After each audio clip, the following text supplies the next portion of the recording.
To chapter 20. The reading is up to chapter 23 of the 10th canto of Srimad Bhagavatam. This chapter is entitled The Brahman's Wives Blessed.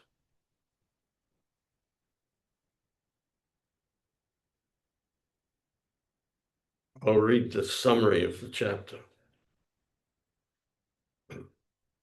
First one. Om Namo Bhagavate Vasudevaya. Bhagavate Vasudevaya. Om Namo Bhagavate Vasudevaya. Om Namo Bhagavate Vasudevaya. Om Namo Bhagavate Vasudevaya. Bhagavate Vasudevaya. This chapter describes how Lord Sri Krishna, after inducing the cowherd boys to beg for food, showed mercy to the wives of some Brahmins performing a sacrifice, and made the Brahmins themselves feel remorse. When the cowherd boys became very hungry, they asked Sri Krishna about obtaining food, and he sent them to beg some from a group of Brahmins who were performing a sacrifice nearby. But these Brahmins ignored the boys, thinking Sri Krishna an ordinary human being. The boys returned disappointed, but the Lord sent them off again, advising them to ask the Brahmins' wives for the food. These ladies had heard of Krishna's transcendental qualities and were very much attached to him. Thus, as soon as they learned he was nearby, they went to him in great haste, bringing all 4 varieties of food. In this way, they offered themselves to Sri Krishna. Krishna told the women that while one can develop transcendental love for him by seeing his deity form in the temple, meditating upon him, and chanting his glories, one cannot achieve this result simply by being in his physical presence. He advised them that since they were housewives, their particular duty was to help their husbands perform sacrifice. He therefore instructed them to return to their homes. When the ladies went back home, their Brahmin husbands at once felt remorse, and they lamented, For anyone inimical to Krishna, his 3 births, seminal, Brahminical, and sacrificial, are all condemned. On the other hand, these women folk who have not undergone the purificatory processes of the Brahminical class or performed any austerity or pious rituals have, through devotion for Krishna, easily cut off the bondage of death. Since Lord Krishna's every desire is completely fulfilled, his begging for food was simply an act of mercy toward us Brahmins. All the fruits of Vedic sacrifice, and indeed all things on earth, are his opulences. Yet out of ignorance, we could not appreciate this fact. Having spoken thus, all the Brahmins offered their obeisances to Lord Sri Krishna, hoping to counteract their offense. Nonetheless, out of fear of King Kamsa, they did not go to see the Lord in person. Om Ajnati Mirandasya Gananjana Shalakaya Chakshur Unmilitam Jena Tasmai Shri Gurave Namaha. Shri Chaitanya Manobhistam Stapitam Jena Bhutale Swayam Rupa Kadamayam Dadati Swapadantikam. Vandeham Shri Guru Shri Yuta Parakamalam Shri Gurun Vaishnavamscha Shri Rupam Sakrajatam Sahagana Raghunatan Vitam Tam Sajivam Sadvaitam Savadutam Parijana Sahitam Krishna Chaitanya Devam Shri Radha Krishna Padan Sahagana Lalita Shri Visakam Vitamscha. Hey Krishna Karuna Sindhu Dinabandhu Jagatpate Gopesha Gopika Kanta Radha Kanta Namostute. Tapta Kanchana Gourangi Radhe Vrindavaneshwari Rishabhanu Sute Devi Pranamami Haripriye Vanchakopa Trubhyascha Kripa Sindhu Vaevacha Patitanam Bhavanebhyo Vaishnavebhyo Namo Namaha.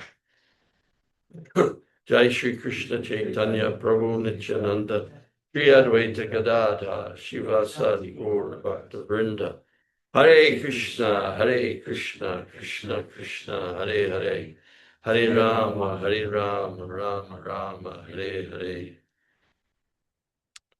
Namo Vishnu Padaya Krishna Prasthaya Bhutale Srimate Bhaktivedanta Swami Niti Namine Namaste Saraswati Deve Gauravani Pracharine Nirvishesha Sunyavadi Pastachade Shatarane Mukam Karoti Vachalam Pangum Langayate Gavim Jatkripa Tamam Vande Shri Gurun Dinataranam.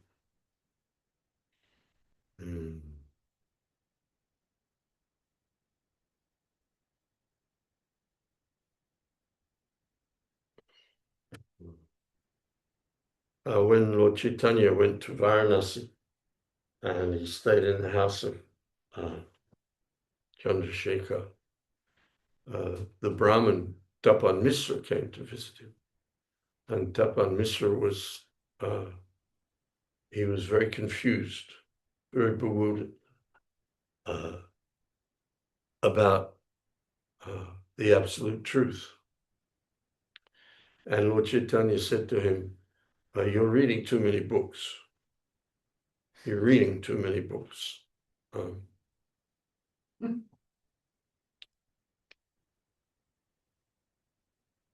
Srila Prabhupada stressed that we need to read basically 4 books. This was in the day really before we had much of the Bhagavatam even, but his 4 books were Bhagavad Gita,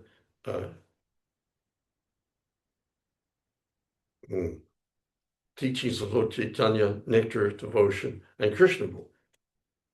Of course, Krishna book also means Srimad Bhagavatam. But he stressed that if you read too much, if you read too much or you try to investigate too much the Vedic literatures without the proper direction of a bona fide spiritual master, then you become bewildered because there are so many apparent contradictions there. But basically, it boils down to a clear distinction between studying the nature of the Supreme Personality of Godhead or studying his energies. The verse, Bahunam Janmanamante Jnanavamam Prapadyante Vasudeva Savami Iti Samahatma Sudurlavaha. After many, many births of cultivating knowledge, knowledge of the categories of energies of the Lord, basically, without actually studying the nature of the source of the energies. When one is in full knowledge, Jnanavan, of these things, then he is presented with the concept that, yes, all these things are there, all these energies of the Lord are there, but Vasudeva Savamiti, Vasudeva, Krishna, is actually everything. And everything that exists is in Krishna. And Prabhupada in one lecture, when he quotes that verse, he says, therefore, in the beginning, he's puzzled. What, a person? A person is the source of everything? It's a source of puzzlement to the impersonalist. to the non-devotee that, yes, the source of everything is a person. Transcendentalists, by and large, are impersonalists. That's not bad, because we understand the impersonal is Krishna's energy. And in one sense, therefore, it's not different from Krishna. But Krishna's at great pains in the Bhagavad Gita, in the 12th chapter, the beginning of the 12th chapter, where there's a sequence of verses that sums all this up, where Arjuna asks Krishna, well, who's the best situated? Is it the devotee or the impersonalist? And the question is, which are considered to be more perfect, those who are always properly engaged in your devotional service, or those who worship the impersonal Brahman, the unmanifested? And Krishna's answer is immediate. The Supreme Personality of Godhead said, those who fix their minds on my personal form and are always engaged in worshipping me with great and transcendental faith are considered by me to be most perfect. But those who worship the unmanifested, that which lies beyond the perception of the senses, the all-pervading, inconceivable, unchanging, fixed, and immovable, the impersonal conception of the absolute truth, by controlling the various senses and being equally disposed to everyone, such persons engaged in the welfare of all, at last achieve me. For those whose minds are attached to the unmanifested, impersonal feature of the Supreme, advancement is very troublesome. To make progress in that discipline is always difficult for those who are embodied. Then, the summation. But those who worship me, giving up all their activities unto me, and being devoted to me without deviation, engaged in devotional service, and always meditating upon me, having fixed their minds upon me, O son of Pritha. For them, I am the swift deliverer from the ocean of birth and death.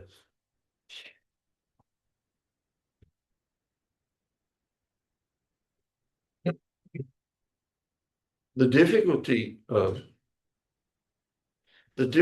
for the impersonalists is to understand that I actually exist.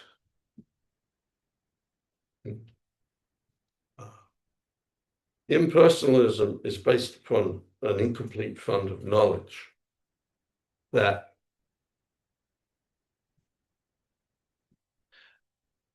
ahankara is a false ego that covers the real ego. Ego means, I talked about this last time I was here, deja vu. Real ego means I am. I am. Ego is the Latin word, meaning I am. I exist. The problem with the impersonalist philosophy, which very slips into voidism, therefore we see Srila Prabhupada's pranams present impersonalism and voidism as being practically synonymous, practically one and different sides of the same coin, as the saying goes. The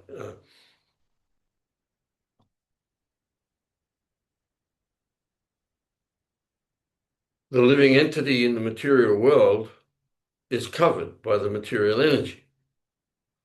And the first covering of the living entity as he enters the material world is this most subtle material energy called ahankara, the false ego. Is inconceivably powerful energy. And once one is covered by that false ego, then he comes under the influence of all the other material energies from intelligence, mind, ether, air, water, fire, earth, water, fire, and earth. Earth, water, yeah, fire, water, and earth, getting him in reverse. As Krishna states it in the Bhagavad Gita, Bhumi Rapo Nalo Vayu Kangmano Buddhirevacha Ahankara. These 8, earth, water, fire, air, ether, mind, and intelligence, and false ego, constitute, he says, my 8 separated material energies. And one becomes involved and entangled with these energies from the most subtle to the most gross. The 5 most gross are what make up every gross body: earth, water, fire, air, and ether. Then mind, intelligence, and this false ego make up the subtle body. We have 2 bodies, the subtle body and the gross body. Like Prabhupada gives the example of you have your underwear and your outerwear. You can't see the underwear. Of course, these days you can, most of the time. But generally speaking, the underwear is not seen. We see the gross body. And this gross body is a temporary thing. Actually, even the subtle body is a temporary thing. But the condition of the subtle body is what carries us from one gross body to another. This is complete knowledge. This is not partial knowledge. This is complete knowledge. But the impersonalists, they don't have this knowledge. Therefore, there's a verse in the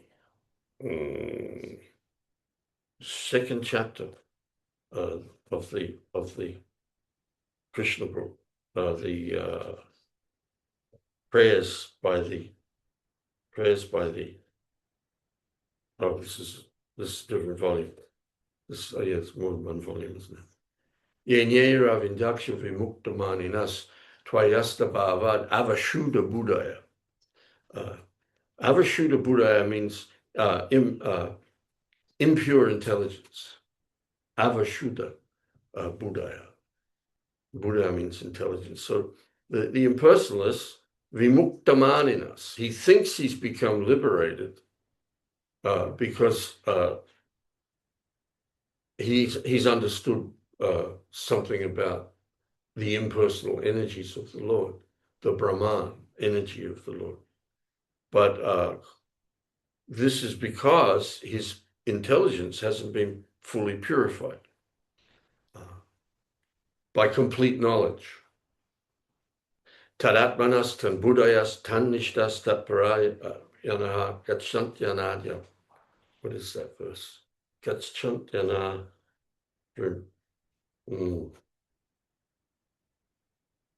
5:15, 5th chapter, 17th verse.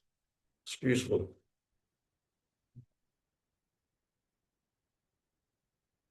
Tadatmanas tan buddhayas tan nishtas tatparayana gacchantyananya manaso yatva bhutadim avyayam. Yes? No. We don't know it anyway. Gacchantya purna avritam jnana nirdukta kalmashaha. When one's intelligence, mind, faith, and refuge are all fixed in the Supreme, then one becomes fully cleansed of misgivings through complete knowledge and thus proceeds straight on the path of liberation. Well, this complete knowledge is that the Supreme Personality of Godhead is the resting place of everything. Everything. Mata para taram nanyat kinchidasti dhananjaya mai sava midam protam sutre manikanariva. There is no truth superior to me. Everything rests upon me as pearls are strung on a thread. The process of jnana won't get you there, won't bring you to this understanding. This, as Krishna says, Raja Vidya, Raja Guyam, Pavitram, Idam Uttamam, that this is the king of education, the most secret of all secrets. What is that? Krishna is the Supreme Personality of Godhead. Everything rests upon him as pearls are strung on a thread. This is the most confidential knowledge.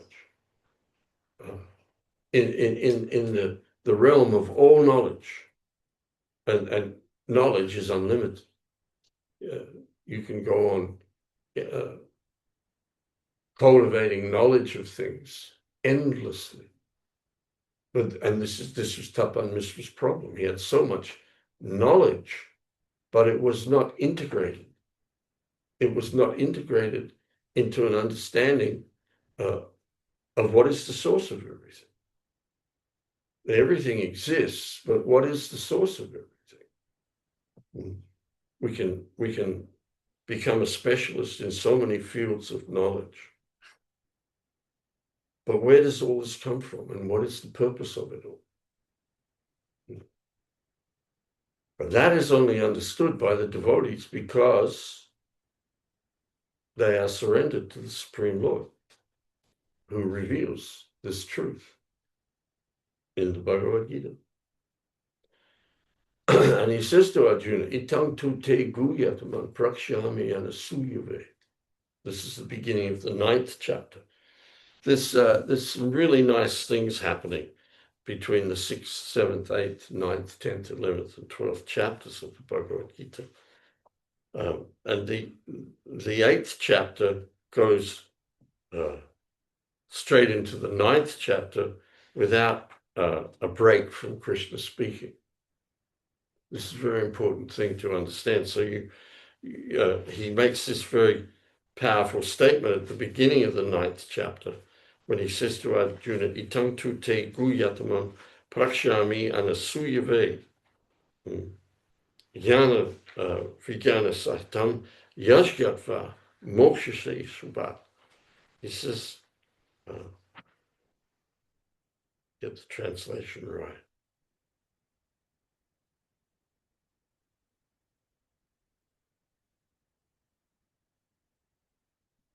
My dear Arjuna, because you are never envious of me, I shall impart to you this most confidential knowledge and realization, knowing which you shall be relieved of the miseries of material existence.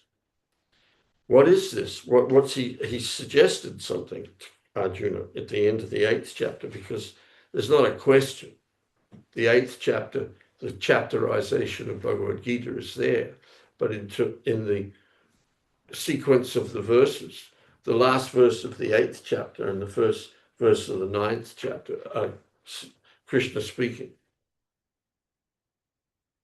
We have other chapters that begin with Arjuna, like the 8th chapter begins with Arjuna asking some questions. Same thing with the 3rd chapter and the 6th chapter.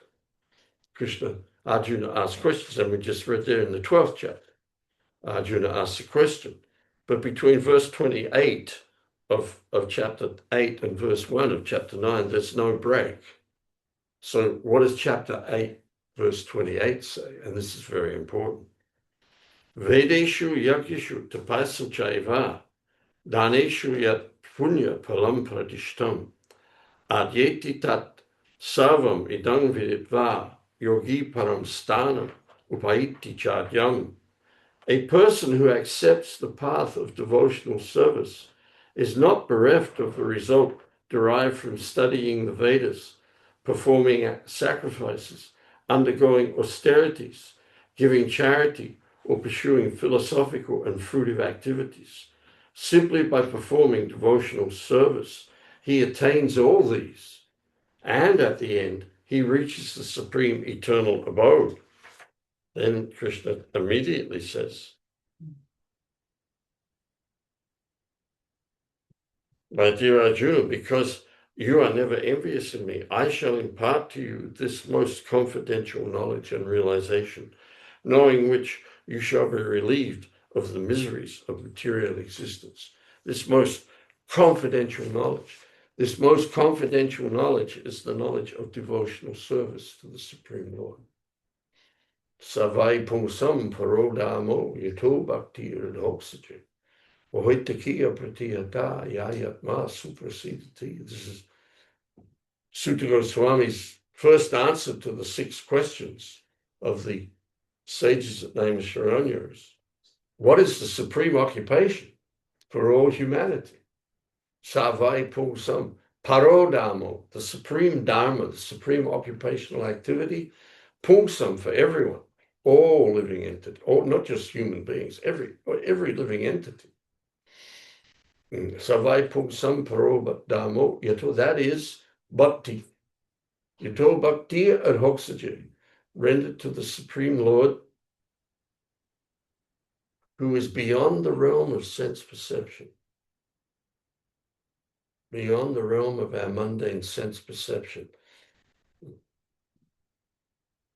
That's why it is advised that one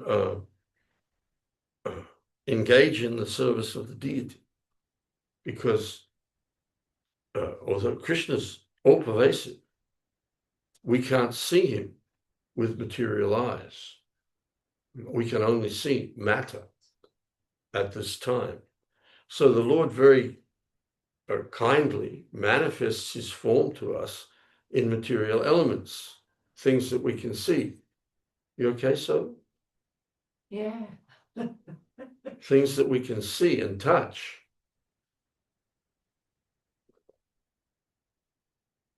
And fix our minds upon. Think about.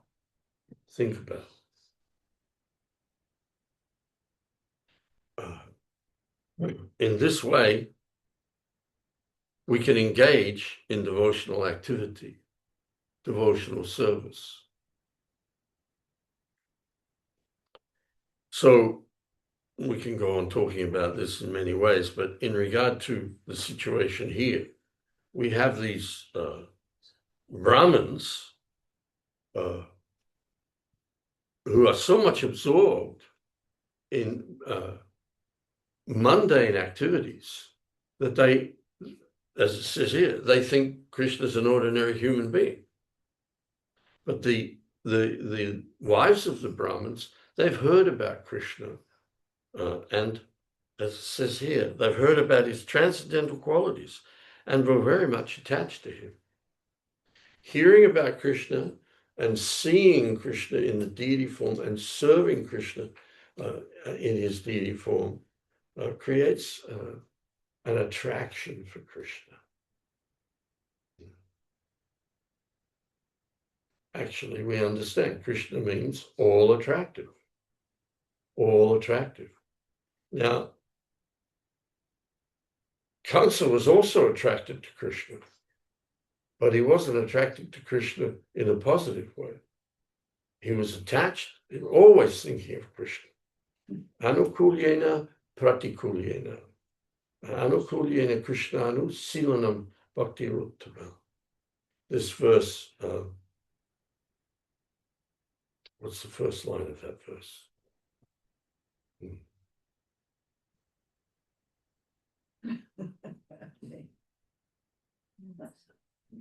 Anukulyena Krishnanu silanam bhakti ruttama. Jnana kama dyanavritam. What's the first line? I can't walk back to me. Going backwards. Sorry? Anyavilasita sunyam jnana kama dyanavritam. Anukulyena Krishnanu silanam bhakti uttama. Devotional service, positively rendered. Anukulyena means positively rendered. And a devotional service that is free, devoid, jnana kama dhyanavritam, that is completely void of the desire for the results of fruitive activity or mental speculation. This is called bhakti uttama. This is a devotional service beyond any tinge of ignorance. So anukulyena means positively rendered. Then there's pratikulyena, which is negative. Kamsa's always thinking about Krishna, but he's thinking about how to kill him. Whereas the devotee's always thinking about Krishna out of love for Krishna. So devotional service is based upon a positive attraction to Krishna. Krishna means all attractive, as we just said. Krishna means all attractive. So anyone who's an innocent soul will be attracted to Krishna. The innocent and the envious. There's the 4 points Prabhupada made, that one should avoid the envious and be concerned about the innocent. The innocent, what are those 4 points again? I'm off color. Sorry? He worships Krishna and avoids the envious, kind to He recognizes the Supreme Personality of Yes. Godhead. avoids the envious, He associates with the devotees of the Lord. He makes friendship with the devotees, and compassionate to the innocent. Yes. So we see there's a very clear distinction here between the Brahmins, who are bewildered by all of their gyan, and they don't understand.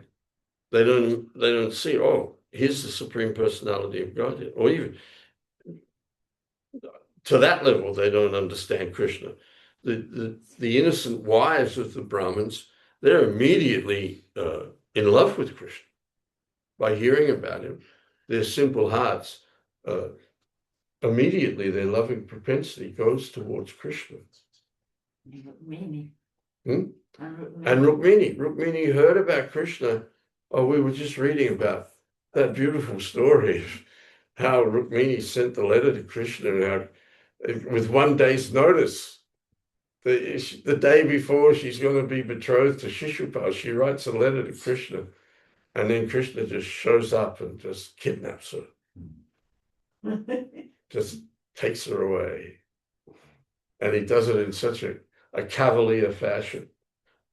It's explained how he comes in, swoops in on his chariot, picks her up and puts her on the chariot, and then instead of just splitting, he just hangs it out to the other Kshatriyas. Well, here you are. I've got her now. What are you going to do?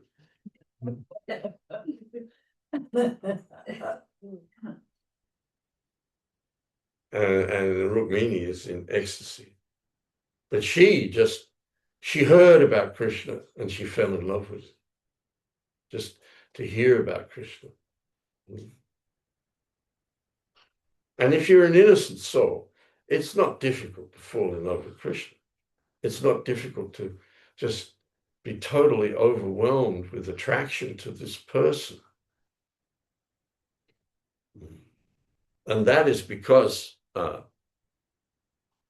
Nityasiddha Krishna Prema Satya Kabunoi, Shravanadi Sudha Chitta Karaye Udoi. Nityasiddha Krishna Prema. Krishna Prema, love for Krishna, is our natural position. It is eternally established within the heart of every living entity. Nityasiddha Krishna Prema Satya Kabunoi. It doesn't have to be gotten from somewhere. It doesn't have to be implanted into the living entity. Eternally established. Never was there a time when we did not exist, nor in the future shall any of us cease to be. We are eternal living entities. We have not come into existence. There was never a time when we did not exist. Therefore, there was never a time when this Krishna Prema was not there within us. We exist to love Krishna. That's the purpose of our existence. Sajjakabuno. It's not something you have to get filled up with or plugged into or have it implanted within you. But as we were saying right at the beginning, we're covered now. We've been covered by the material energy. And the material energy is inconceivably powerful. And as a result of this covering by the false ego, we become bewildered. Prakriti kriyamanani gunai kamani savashaha ahankara vimudatma kata ahamiti manyate. Ahankara vimudatma. Ahankara, this false ego, vimuda, makes us very foolish,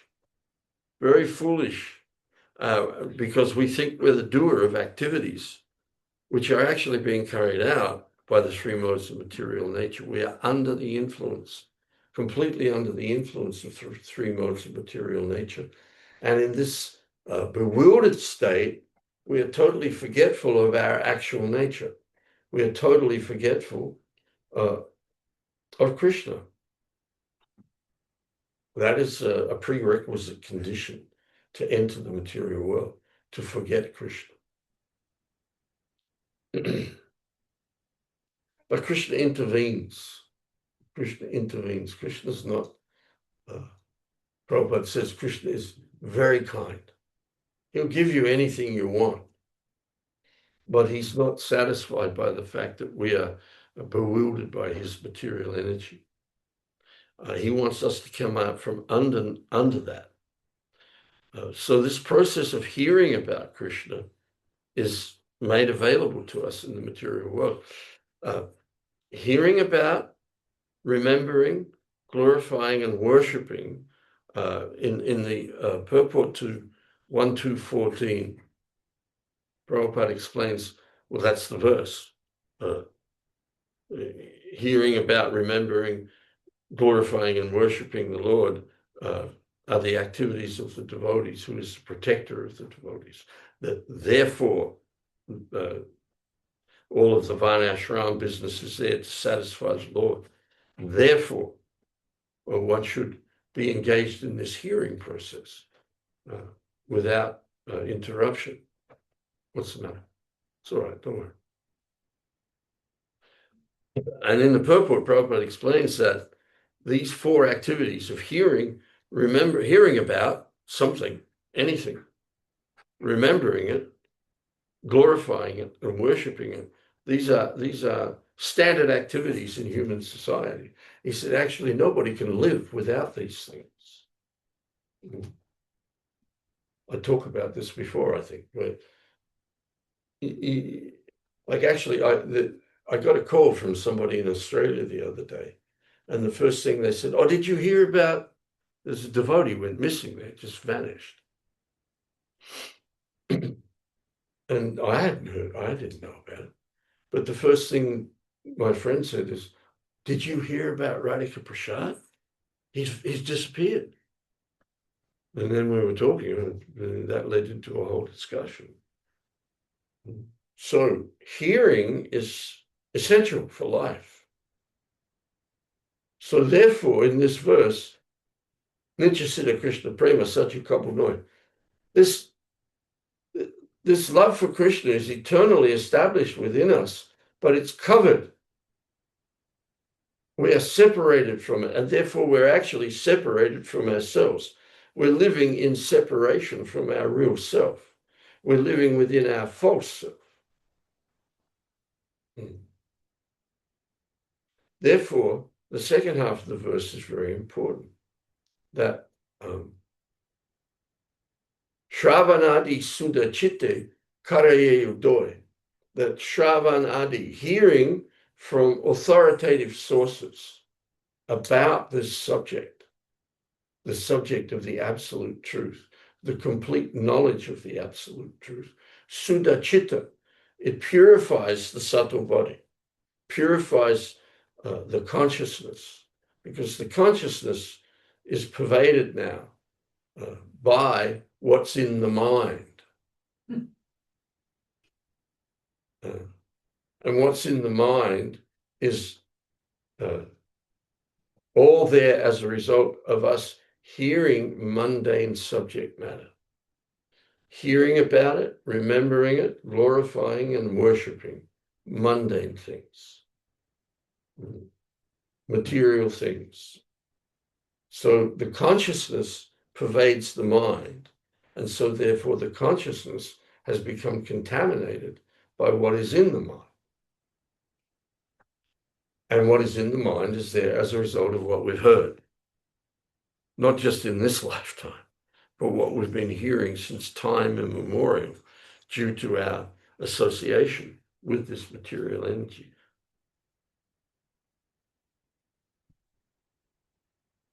When we say material energy, it leads to unlimited subject matters. Unlimited subject matters. And we've been involved in hearing about these things and pursuing these things and practicing life based upon these things since time immemorial.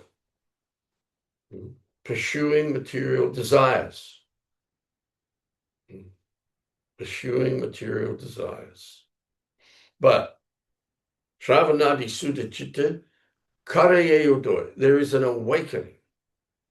There is an awakening deep within us as a result of this hearing from authoritative sources. And we see this here with the wives of the Brahmins. These ladies had heard of Krishna's transcendental qualities and were very much attached to him. Hearing about Krishna has this effect. It's purifying. Therefore, the second verse of the 9th chapter is very important. Raja Vidya Rajaguyam Pavitramitam Uttamam Pratyakshaavagamam Dharmyam Susukam Katam Avyayam. This knowledge is the king of education. The most secret of all secrets. It is the purest knowledge. And because it gives direct perception of the self by realization, it is the perfection of Dharma. It is the perfection of Dharma. It is everlasting and it is joyfully performed.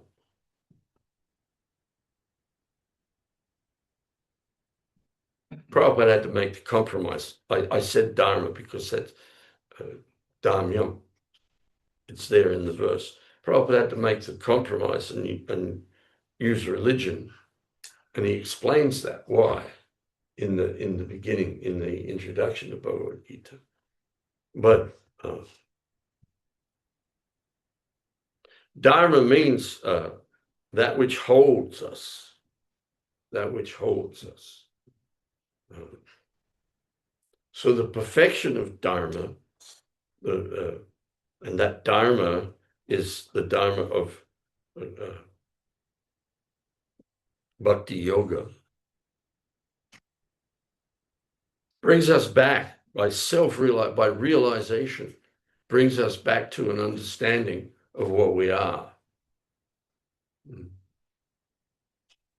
But it cannot be done. You can get an understanding that you are Brahman, that you are an eternal living being.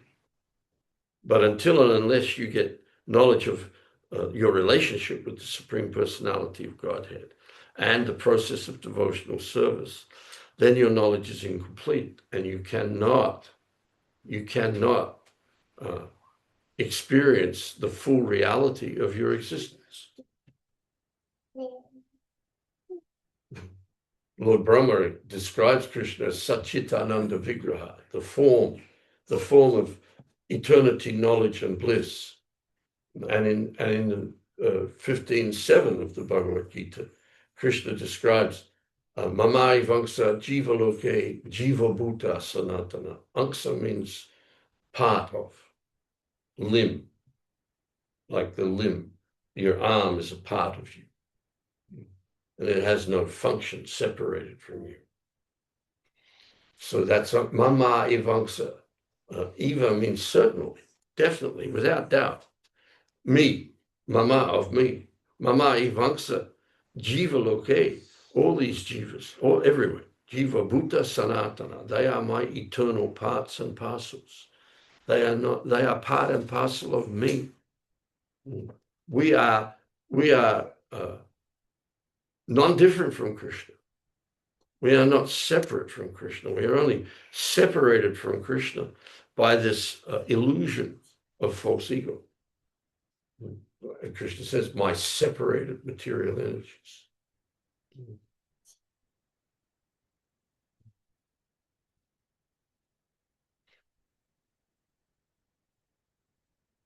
This can only be understood by hearing from authoritative sources.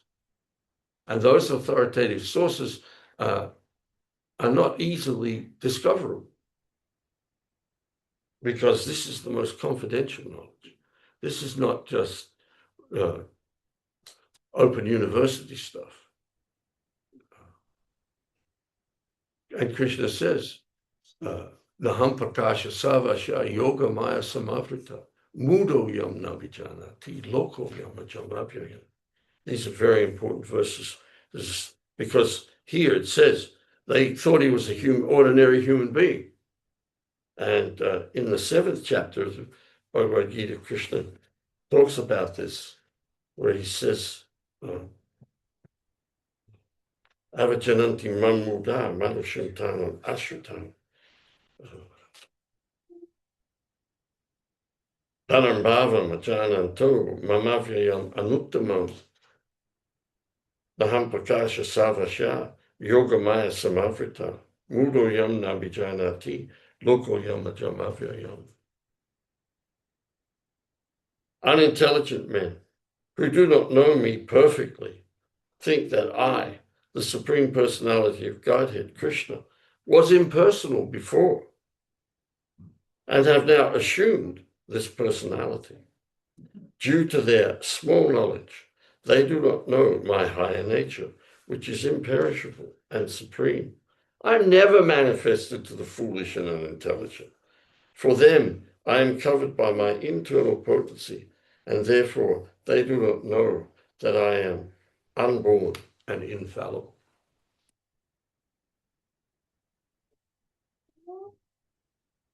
This is the result of impersonalism. This is the result of cultivation of simply knowledge of the energies of the Lord without understanding the energetic source of the Lord. And the purpose of all of this, even up to Brahminical culture, is for sense gratification in the material world. It's all for sense gratification. It's all in order to be able, subtly or grossly, to enjoy the material world, or live under the illusion that there is some pleasure here. But there is no pleasure here. Abrahma bhuvana loka punaravatino tuna mamu pechita puntaya punajanmana vidyate. From the highest planet to the lowest planet in the material world, all are places of misery in which the repetition of birth and death is taking place. But Krishna says, Mamu pecha tu kuntaya. Mamu pecha tu kuntaya. If you come to me, then punajanmana vidyate. You won't see another birth in this material world. You won't be here anymore. So this is a very rare opportunity. This being able to hear about Krishna.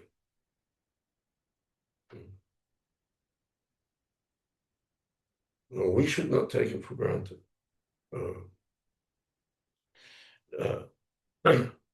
In the purport of that 28th verse of the 8th chapter, Prabhupada talks about the study of Bhagavad Gita and the understanding of Bhagavad Gita, which leads us on, of course, to the study of the Srimad Bhagavatam. But he says,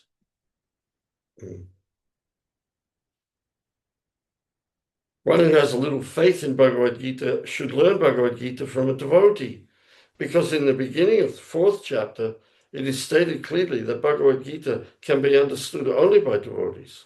No one else can perfectly understand the purpose of Bhagavad Gita. One should therefore learn Bhagavad Gita from a devotee, not from mental speculators. This is a sign of faith. When one searches for a devotee and finally gets a devotee's association, one actually begins to study and understand Bhagavad Gita. When one searches for a devotee, this is such a humble statement. We weren't searching for a devotee. We had no idea what a devotee is. The devotee came to us. Yeah. We should never forget that.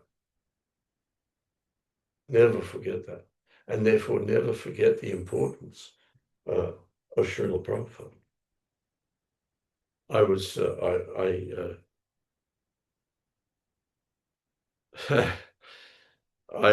recorded my memories of Srila Prabhupada, some of them anyway.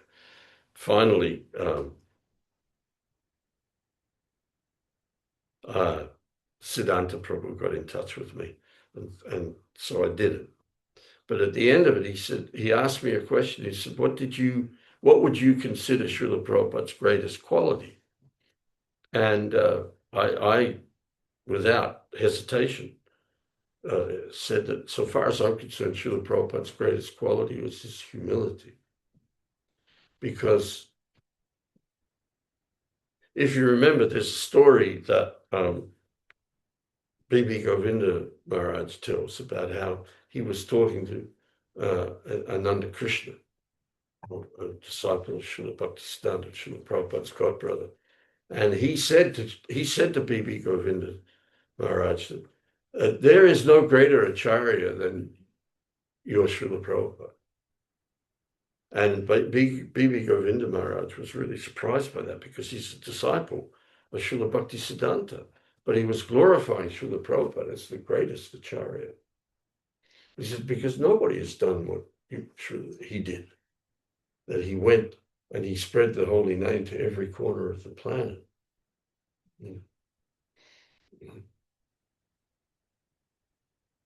But here he says, when one searches for a devotee, he came to us.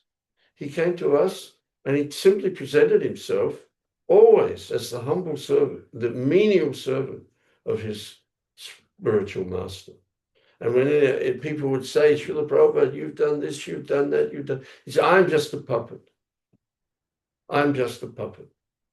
And we see that in the Bhagavat Makane prayer. He says, I don't know why you brought me to this this horrible place. But if you brought me here to dance, then make me dance, make me dance, make me dance, just like a puppet, as you please. And in the, like I said, we should not take this for granted, that Srila Prabhupada came to us and he gave us the Bhaktivedanta purports. Yeah. There's nothing like the Bhaktivedanta purports.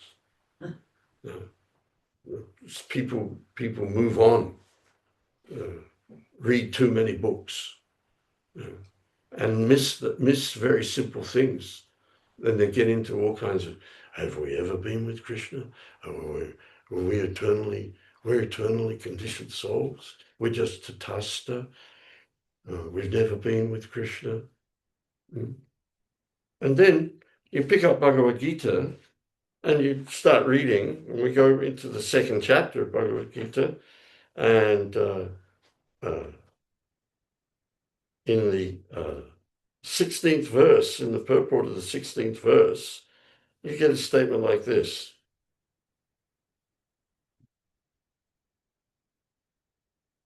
Where Krishna says, those who are seers of the truth have concluded that of the non-existent, the material body, there is no endurance, and of the eternal, the soul, there is no change. This they have concluded by studying the nature of both. And in the second paragraph, Prabhupada says this, in the beginning, this is the beginning of the instruction by the Lord to the living entities who are bewildered by the influence of ignorance. Removal of ignorance involves the re-establishment of the eternal relationship between the worshipper and the worshipable, and the consequent understanding of the difference between the part and parcel living entities and the Supreme Personality of Godhead. What is the functional word?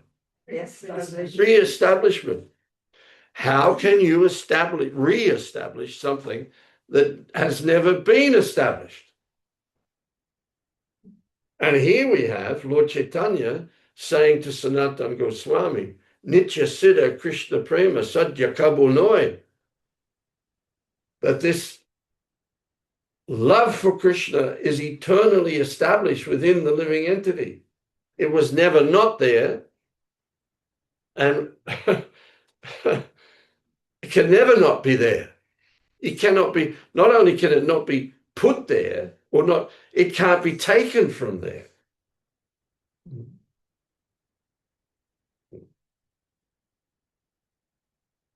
So, but Srila Prabhupada, because of his humility, has been relativized by so many people. I heard somebody say once, well, if Srila Prabhupada hadn't come, somebody else would have. That's like saying, well, if Krishna wasn't God, somebody else would be. Say that too. People, yeah.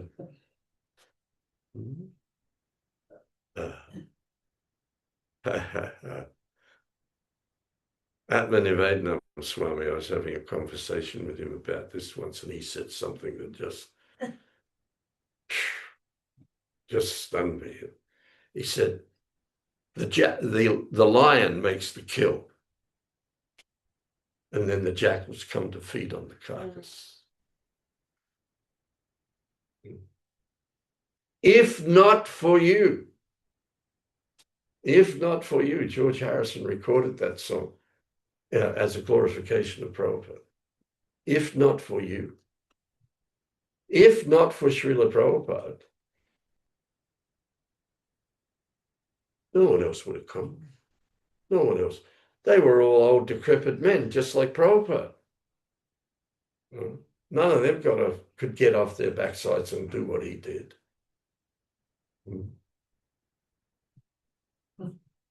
But he said, I'm just a puppet. I'm just a puppet. If without the mercy of my Guru Maharaj, without the mercy of Lord Chaitanya, then none of this would be. So this is humility. This humility that he did what he did for us. He didn't know us. He didn't know who we were or where we were, or all the generations that will follow us. But he did it for us. He did it for us out of this Vanchakalpa Trubhyascha Kripa Sindhu Vivacha. Kripa Sindhu, an ocean of mercy, full of compassion for the fallen conditioned souls. No concern for his own well-being. None whatsoever. He said, I was never sick before I went on that boat. He endured 2 heart attacks. Alone. I mean, this is actually inconceivable. And especially the older you get, beautiful story in that regard. When we were having to fight the Save the Manor campaign program, we hired in those days Queen's Counsellor, and the head of the chambers, can't remember his name. What was his name? Anyway, lovely man. But he was semi-retired, and he had a stable of really sharp QCs who were working on this case, but he was kind of still there and overseeing it all. Yeah, he was a bit like, he looked and talked a bit like Winston Churchill. Actually, he smoked big cigars too. But at the end of one meeting, he said to the devotees, do you have something about this, your spiritual master, that I can read? So they gave him, I think they first gave him the one volume, the Prayseed version of the Lilamrita, the Prabhupada book. Anyway, he took it, and then the next time the devotees came to visit and have a meeting, he was sitting behind his desk and he was glowering at the devotees as they came in. And everybody sat down and he started by saying, "You people have no appreciation of a spiritual master." But everybody thought, he said, "Because you're young." He said, "I'm an old man, and I can understand what he did is impossible for an old man to do." Now, Prabhupada would say, "Oh, yes, because I was empowered to do that." Well, he may have been empowered to do that. But then we forget the fact that, yes, but his body was deteriorating. His body was deteriorating from actually from before he even, like with those heart attacks on the boat. What to speak of then the next 12 years of what he endured. And it was all from humility. And then we come to the final stage of his life. And he went through so much difficulty, leaving his body.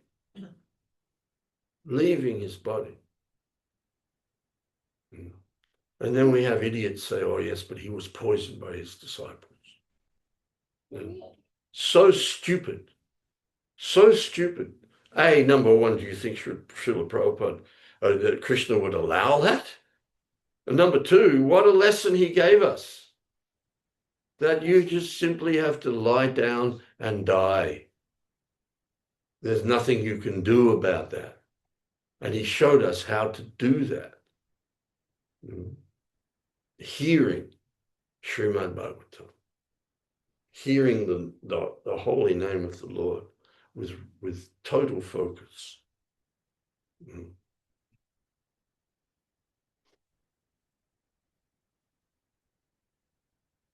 But we don't realize we're going to die.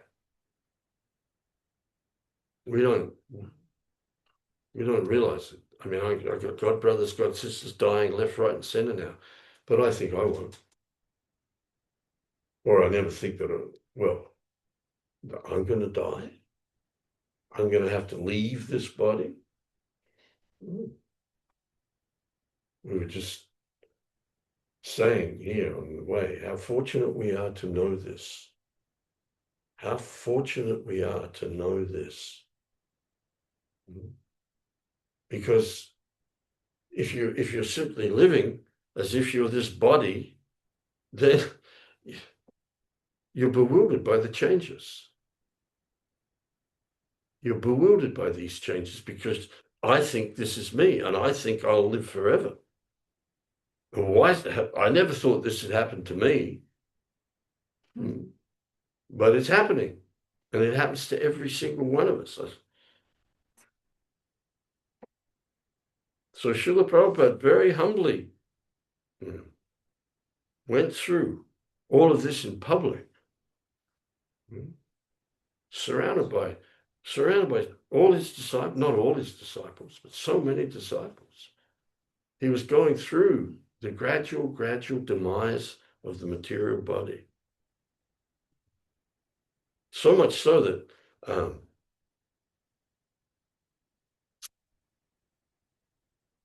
his body had deteriorated, was just skin and bone practically.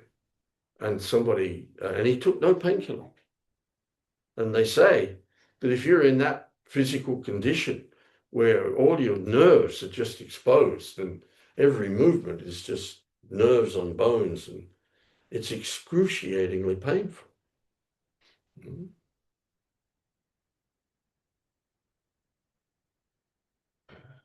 But he did that to show us something very important, that with practice, with proper practice, you can go through the process of death without losing your consciousness.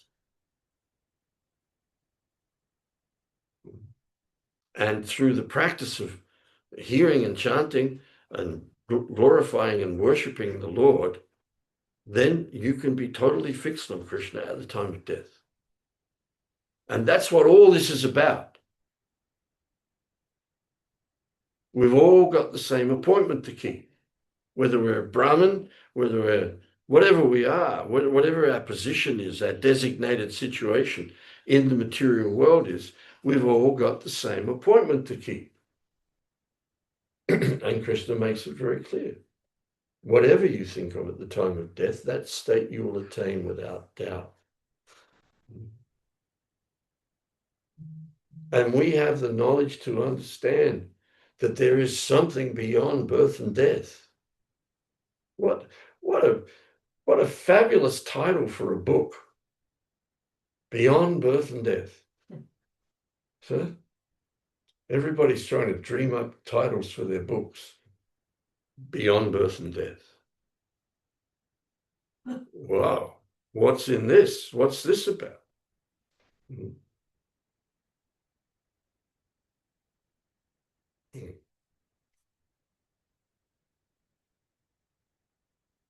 Does anyone have any questions or any reflections so far?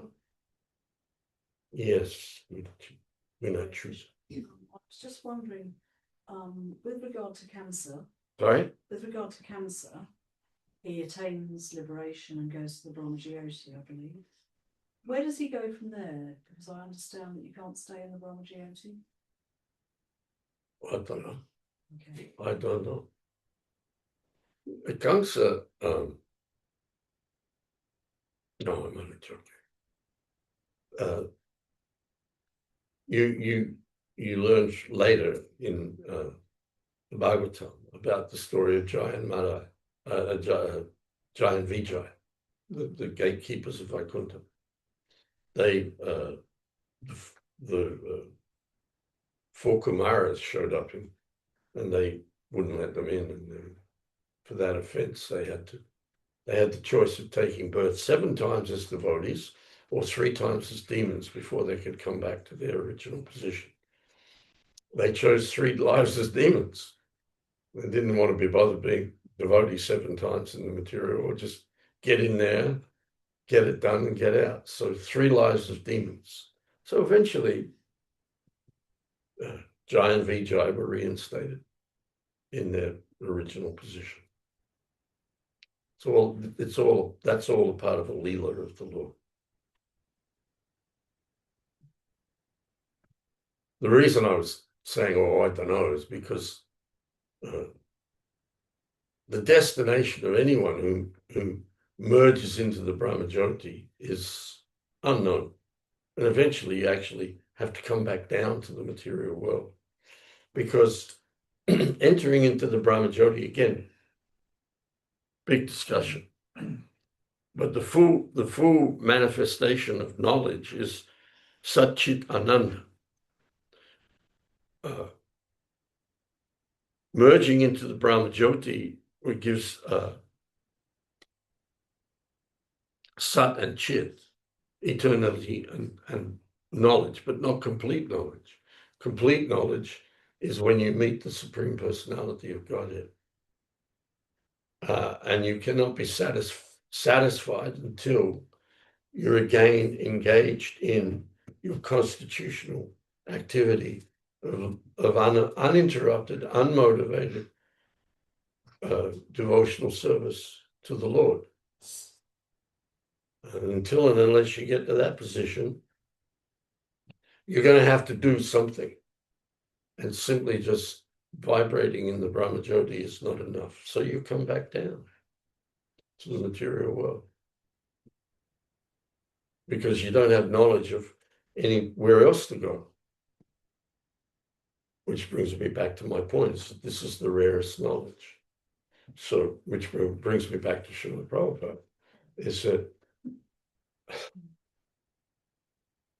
without the mercy of the pure devotee of the Lord, none of this is available.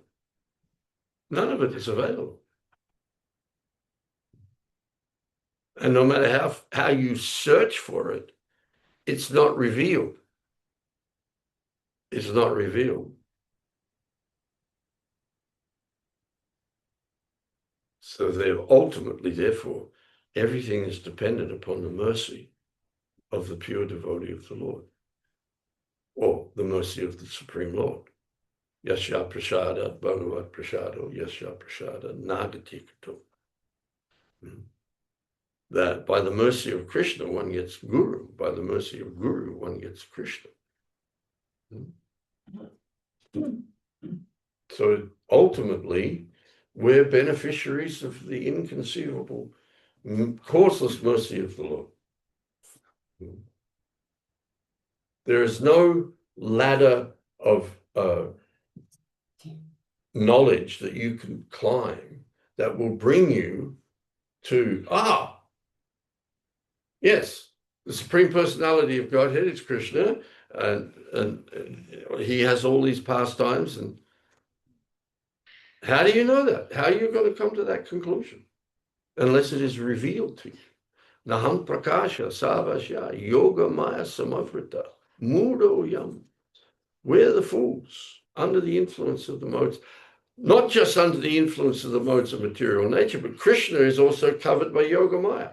Krishna is covered by yoga maya, we're covered by maha maya, and we're all fools and rascals. It's a hopeless situation. Hopeless situation.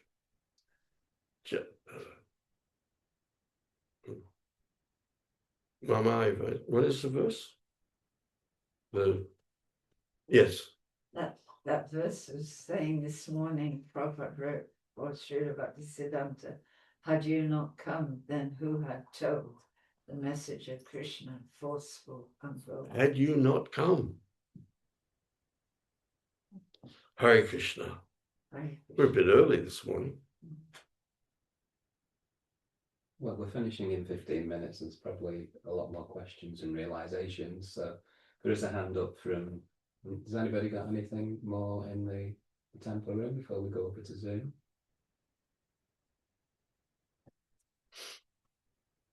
Positive. Okay then.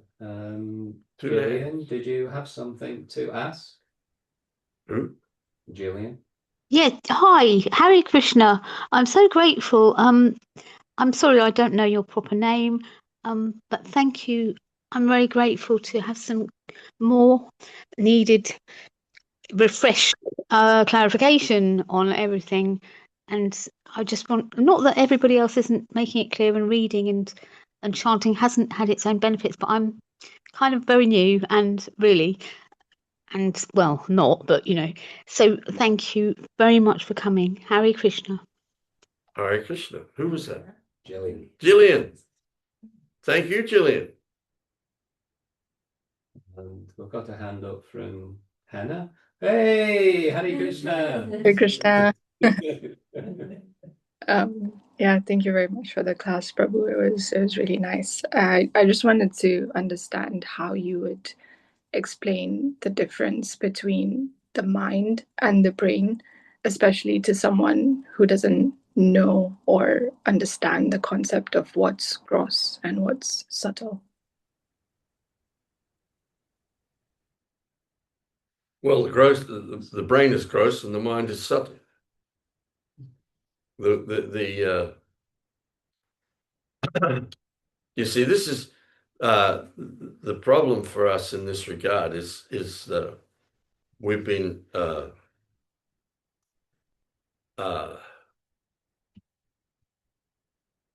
so-called educated with the misunderstanding that we are this body. And so therefore, so-called scientists are examining through beginning with the earliest dissections of bodies, or what do they call them? Autopsies. That there's this thing situated in the skull that has all these nerves attached to it that go to every part of the body, and it's some kind of central operating system for the body. But they have no understanding of consciousness, and they have no understanding of the soul, and they have no understanding of how the soul is situated in the body. The brain is just a karmic interface for experiencing sensations, and they think that we think with the brain, but we don't think with the brain.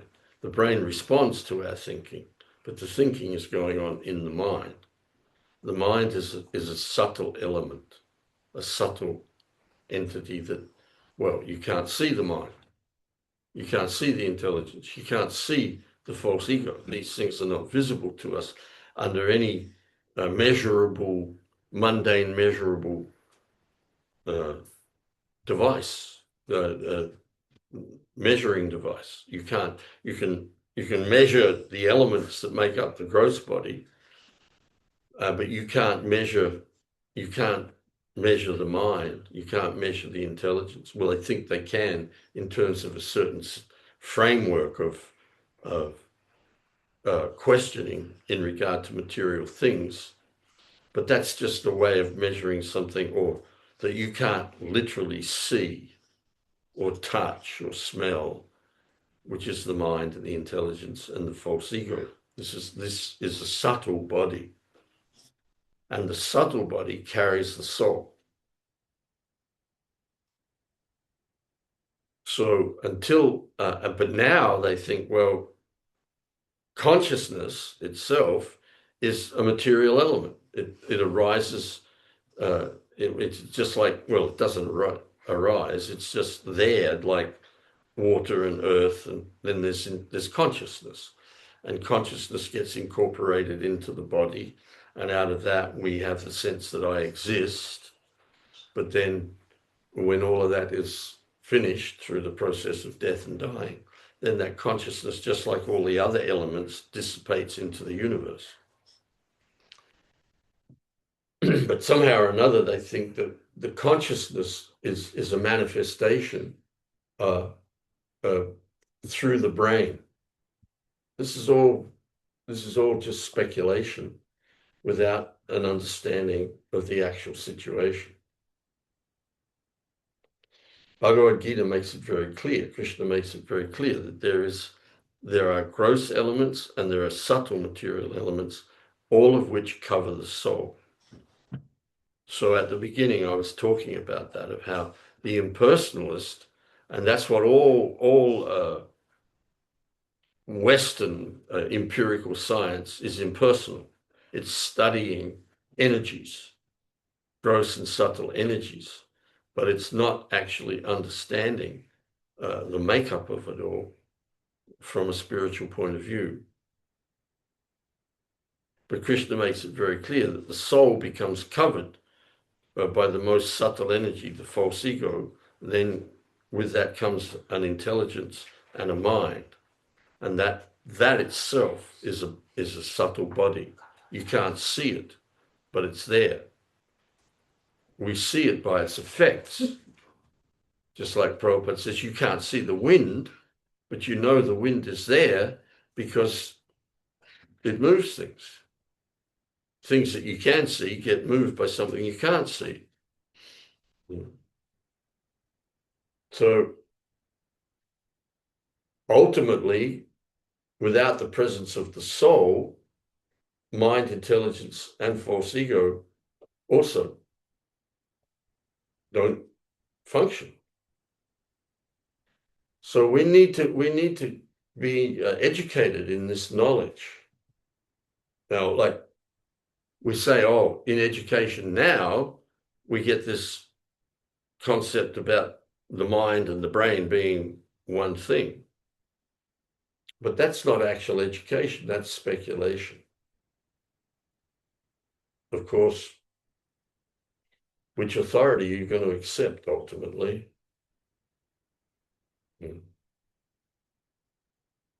Just like with, let's say, give another example, it's like the whole concept of how did everything come into existence?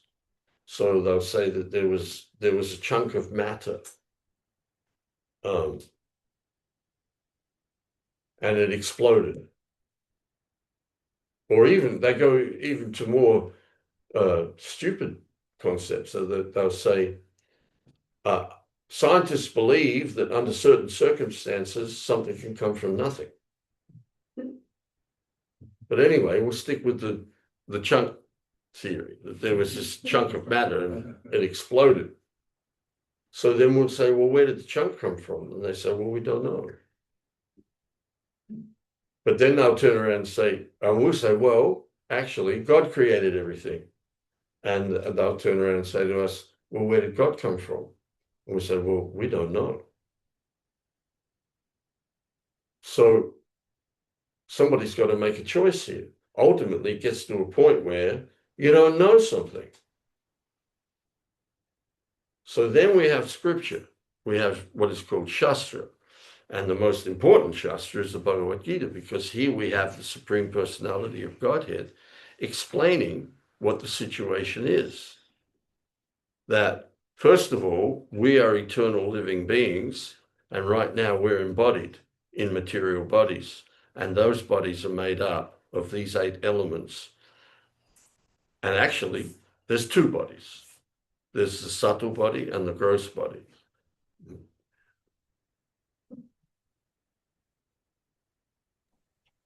Yeah. And we accept, therefore, that the mind is not the brain, and that, therefore, memory is not in the brain. Memory is in the mind. But until you are able to accept the distinction between the mind and the brain, or the mind and the body, or the subtle body and the gross body, and as well as that, accept that you are neither of these, that you are the eternal living entity covered by these things, then you're going to be wondering.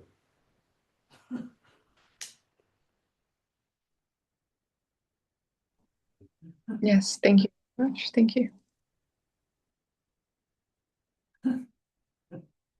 Thank you, Hannah. It's really good to see you. When are you coming to Folkestone? Nice question, Hannah, too. Thank you. I'm thinking of coming at the end of the month or first week of June. Fantastic. Hello. We're here again in the first week of June. Come see us. I'd like to meet you. Likewise, thank you. Where are you now? I'm currently in Belfast, Northern Ireland. Belfast? Yeah. Get out of there. Hare Krishna. Hare Krishna.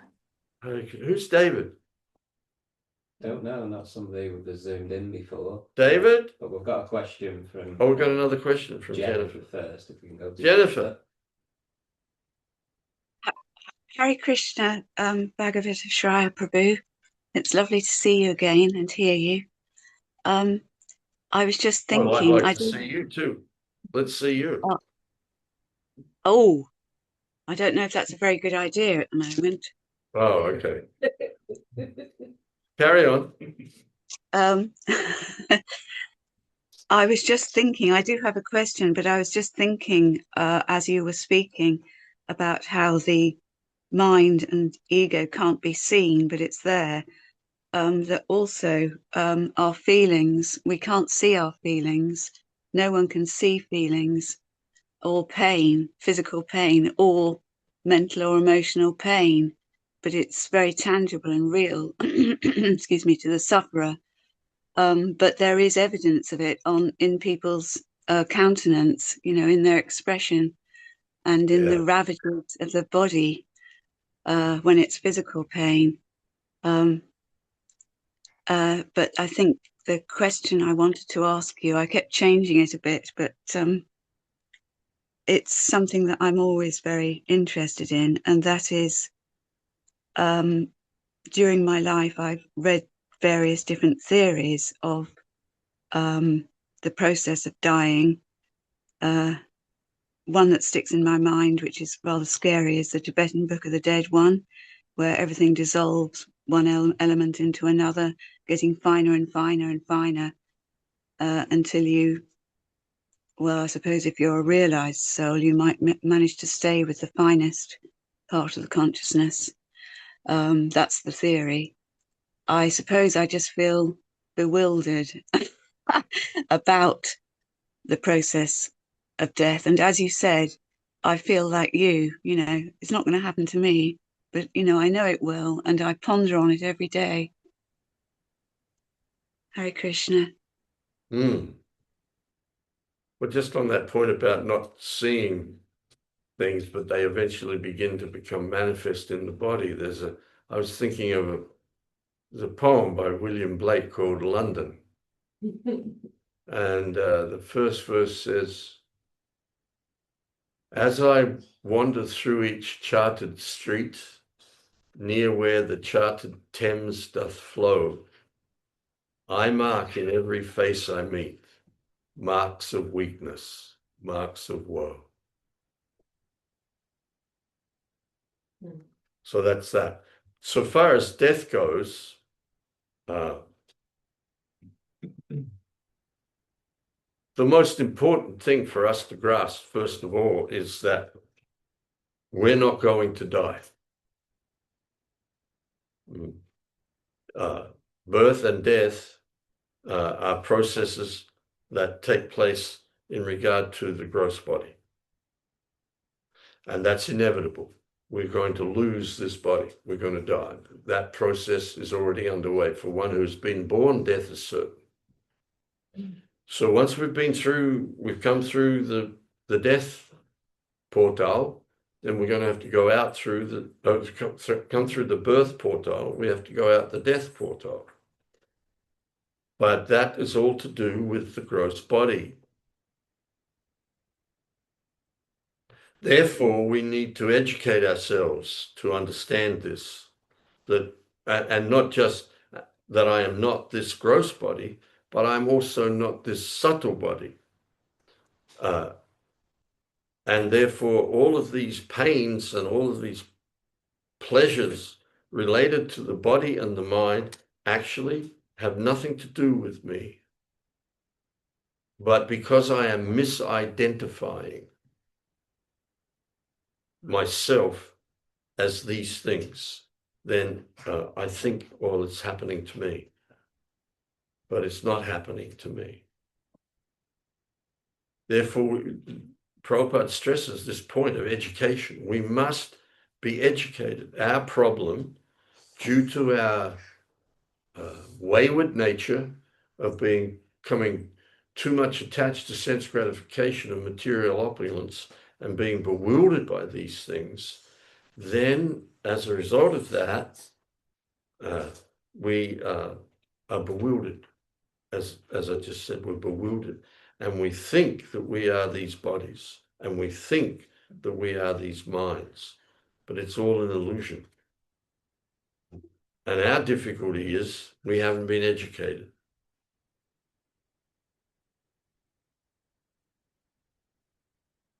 Human life is meant for making spiritual progress, but because we've become too much attached to material life, then we've sunk down into a deep state of ignorance.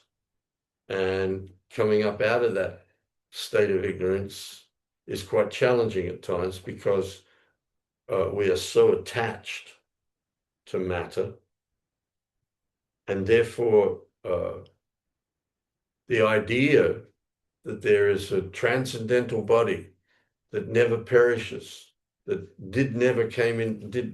has never come into existence and will never cease to exist, and that is me, is very alien to us.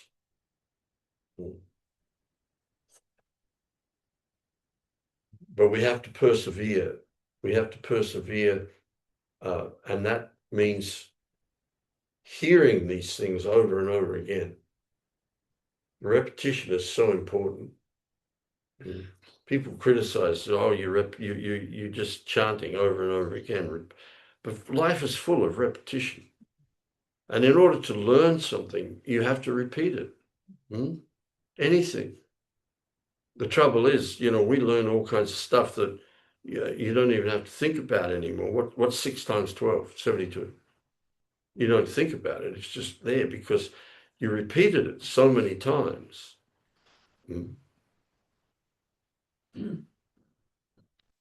What if we'd been chanting Bhagavad Gita verses when we were 5, 6 years old?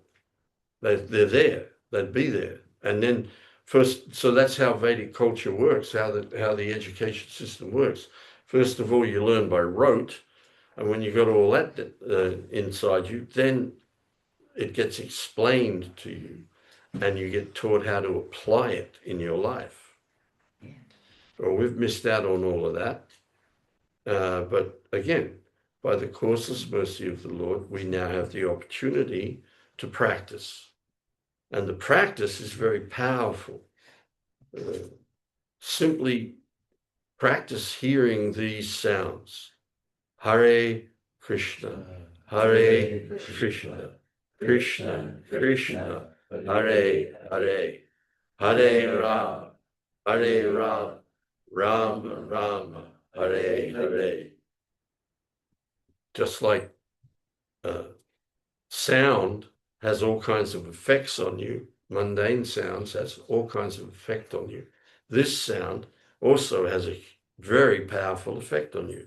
This is the most powerful thing in existence because this is the Supreme Personality of Godhead manifesting as sound. Yeah. So one time on a morning walk, devotee asked Srila Prabhupada, what should you think of when you chant your rounds? Prabhupada said, where's the question of thinking? You just chant these sounds and you listen. You listen. If you don't listen, you don't hear. There might be all kinds of sound going on all around you, but if you're not listening to it, you're not hearing what it is. So the hearing process is essential.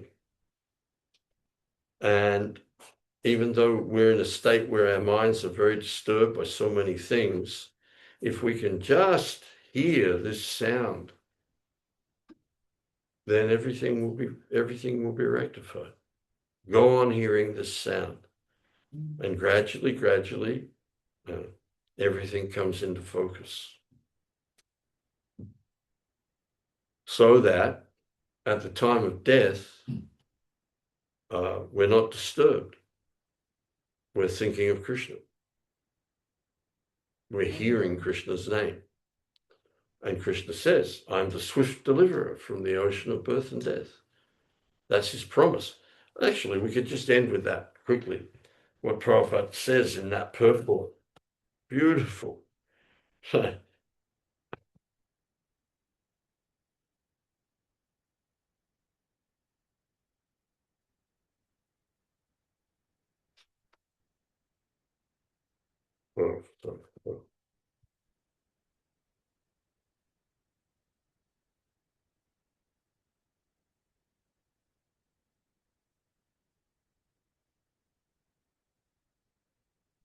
I think my tummy's boiling.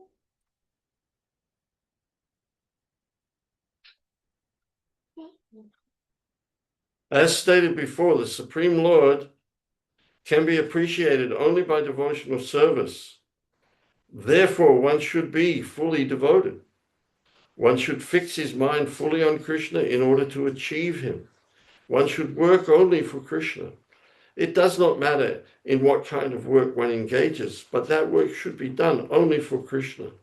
That is the standard of devotional service.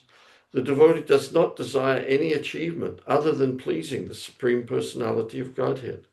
His life's mission is to please Krishna, and he can sacrifice everything for Krishna's satisfaction. The process is very simple. One can devote himself in his occupation and engage at the same time in chanting. Hare Krishna, Krishna Krishna, Hare Hare, Hare Rama, Rama Rama, Hare Hare. Such transcendental chanting attracts the devotee to the personality of Godhead. The Supreme Lord herein promises that without delay he will deliver a pure devotee thus engaged from the ocean of material existence. Those who are advanced in yoga practice can willfully transfer the soul to whatever planet they like by the yoga process. And others take the opportunity in various ways. But as far as the devotee is concerned, it is clearly stated here that the Lord himself takes him. The devotee does not need to wait to become very experienced in order to transfer himself to the spiritual sky.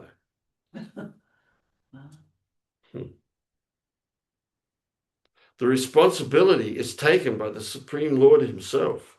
He clearly states here that he himself becomes the deliverer. A child is completely cared for by his parents, and thus his position is secure.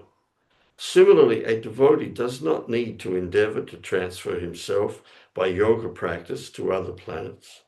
Rather, the Supreme Lord, by his great mercy, comes at once, riding on his bird carrier Garuda, and at once delivers the devotee from material existence. Although a man who has fallen in the ocean may struggle very hard and may be very expert in swimming, he cannot save himself. But if someone comes and picks him up from the water, then he is easily rescued. Similarly, the Lord picks up the devotee from this material existence.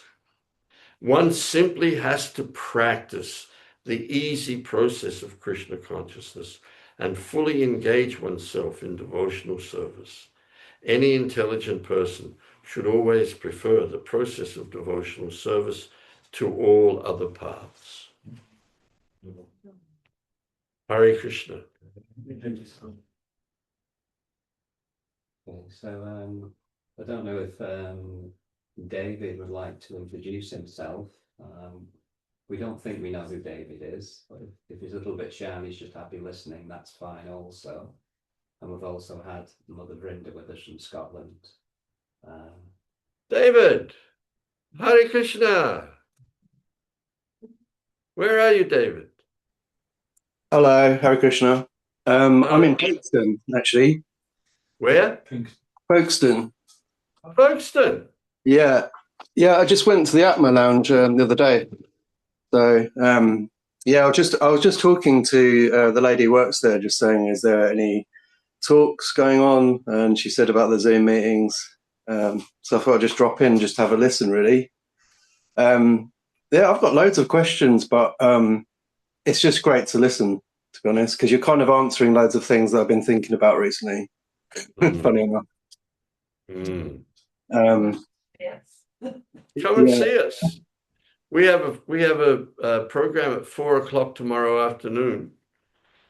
Oh yeah, I might do. I have been down before for the Sunday session. And some of the things you were saying about devote. I think I had one question was about when you were saying about being a devotee, devoting your life to. I'm not sure how to put it, but what does it mean? As in, what is it that you should be doing in your life as a devotee, and living the correct life, I'd say.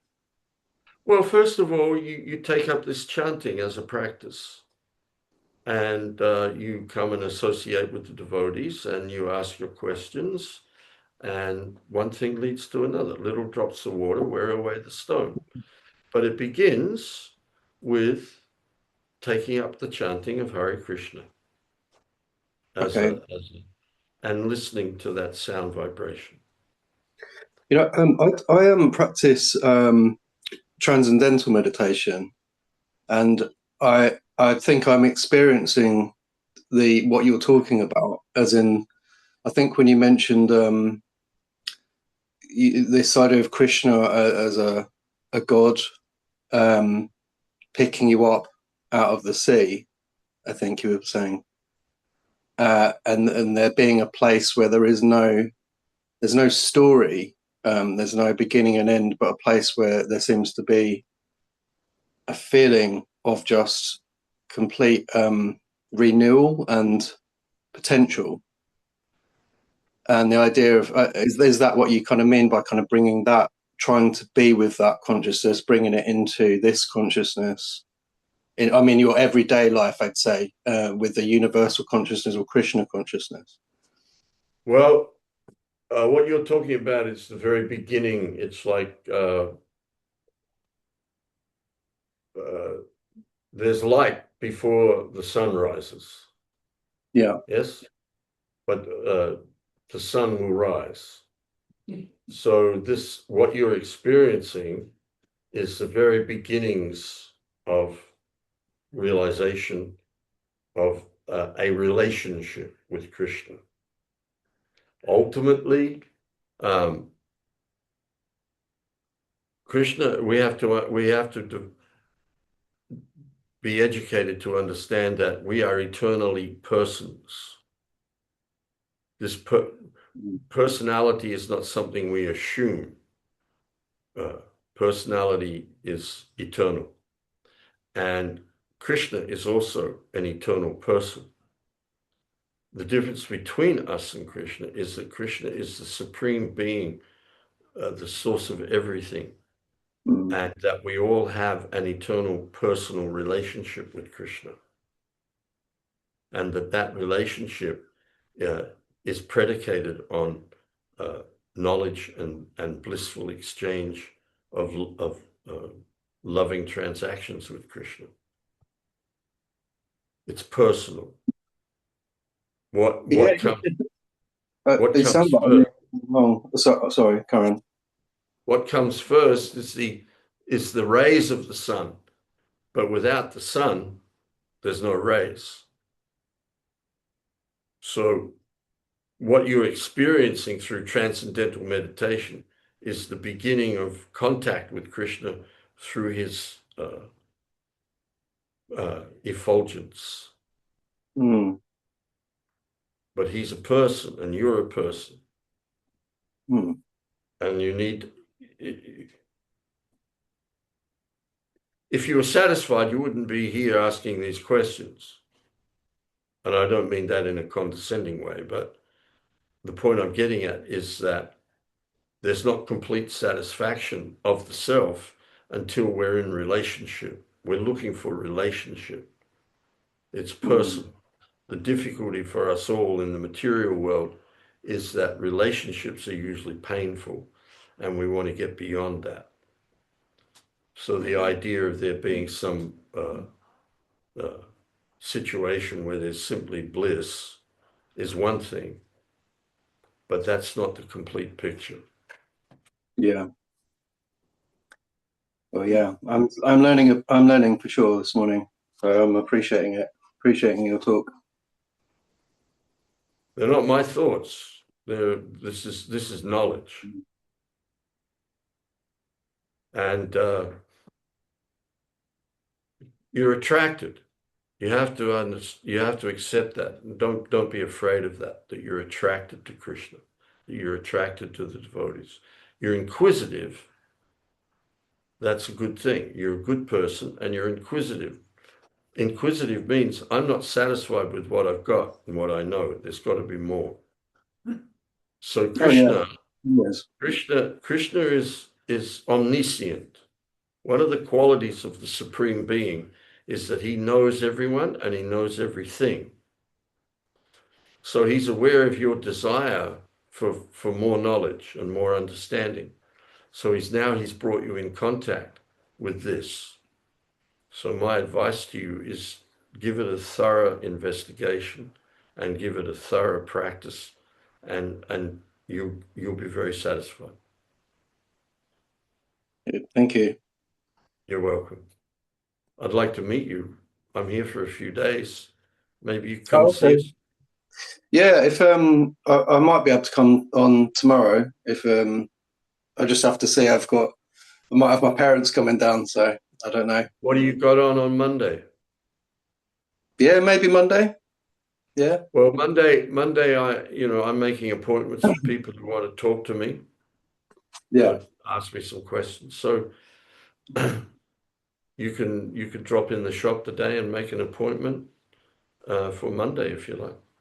Okay. We can have an hour or so together. Yeah. Thank you well, for yeah, coming today. Thank you Thank very you. much for coming. Hare Krishna. Hare Krishna. Thank you, David. Good to meet you. And just Mother Vrinda's been on for the whole class. I know you go back a long way with Vrinda, yourself and Sava Mangala from Scotland. Jabavasi is a wife. This is Vrinda. Yeah. Brenda. Well, you're the dark horse, aren't you? Yeah, hi, well, I'm in the Vrinda, dark. how are you? I still can't see you properly. There you are. Haribol. Hi, Krishna. Vrinda, how are you? I'm okay. Well, Krishna's kind of taken me on a journey, and my husband as well. He's not so great just now. Yeah, that's a long story. But I was wondering if you're going any further north at all in your visit to the UK, or is it just Folkestone or any other, and London? Waiting for you to come down south. Well, I did 10,000 miles to get here.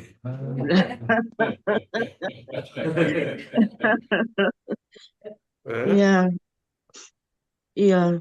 I'm going to be here in I've got, Folkestone again in June and July and October. yeah, I've got the dates. You got 3 chances, Vrinda. Yeah, yeah. Yeah. Yeah, there's always Mataji. If you get yourself down here, we'll find somewhere for you to stay. That's no problem. So you just have to get yourself a ticket. Okay, thank you. You get the dates. Priya Kunda will send you the dates of our visits here. And you Yeah, come I've got down. them. Yeah, So I've got the date. Come Yeah. down. Okay. Everybody heard that, man. Yeah, well, I'll take it as an order. Say that again. Should take it I'll as take that as an order. You got to want to do it. Oh yeah, I do. It's just well, assume it can be done. yeah, yeah, it definitely can Krishna be can done. do anything. If you want to do it, it can be done. Krishna can make it happen. Yeah, lovely sure. to see you here. Lovely to see you here. Yeah, well, it's nice to see you too. Thank you. And listening to your class again reminds me of old times. Yeah. Thank you. Hare Krishna. Hare Krishna. Hare Krishna. Okay. Good to see you. Hare Krishna. Okay, thank you everybody for joining us today, and a big thank you to His Grace Bhagavata Prabhu, as always, a very enlivening, deeply thoughtful and stirring class, taking us deeper into our Krishna consciousness. We appreciate so much your association and your good lady wife, the Grace Savamangala Mataji. So please keep on coming. We'll be back again tomorrow. We'll be back again tomorrow, 8 a.m. for another class, and both our VIPs will be with us for the Sunday Feast program at 4 p.m. tomorrow. So until tomorrow, we wish you all a very peaceful Krishna conscious day, and we look forward to seeing you tomorrow. Grantara Srimad Bhagavatam ki Srila Prabhupada ki Shri Jagannath Baladev Subhadra ki Shishi Paladna Singha ki Shishi Nitagara Sunda ki Vaishnav Sangha Vaishnav Sayada ki Nitan Gauda Brahmana Hare Krishna,